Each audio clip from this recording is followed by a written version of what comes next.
رسميا قائمة الزمالك لمباراة البنك الأهلي.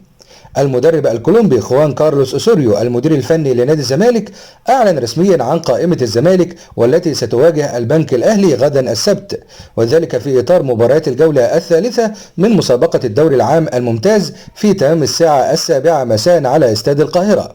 وجاءت القائمة مكونة من محمد عواد ومحمد صبحي في حراسة المرمى، خط الدفاع محمود علاء وحسام عبد المجيد، حاتم سكر وعمر جابر، احمد فتوح وحمزه المثلوثي، مصطفى الزناري ومحمد عبد الغني.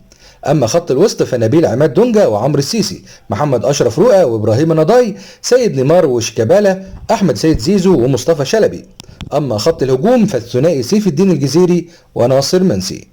شهدت قائمة الزمالك تواجد وعودة محمود علاء عقب الأزمة الأخيرة والتي حدثت مع الجهاز الفني، إلى جانب تواجد حسام عبد المجيد أيضا في خط الدفاع. كما شهدت القائمة غياب مفاجئ للاعب يوسف أوباما عن مباراة الغد، وذلك رغم تألقه خلال الفترة الأخيرة وخاصة أمام سولار الجيبوتي. مصدر من داخل الزمالك أكد أن سبب غياب يوسف أوباما بيأتي بسبب إصابته بشد في العضلة الخلفية، وأن الجهاز الطبي للزمالك طلب من أوسوريو إراحة اللاعب خلال هذه المباراة حتى لا تتفاقم إصابته. هذا بالإضافة إلى استمرار استبعاد عبد الله جمعة وسامسون إكنولا، بالإضافة أيضا إلى استبعاد محمد عبد الشافي لوجهة نظر فنية.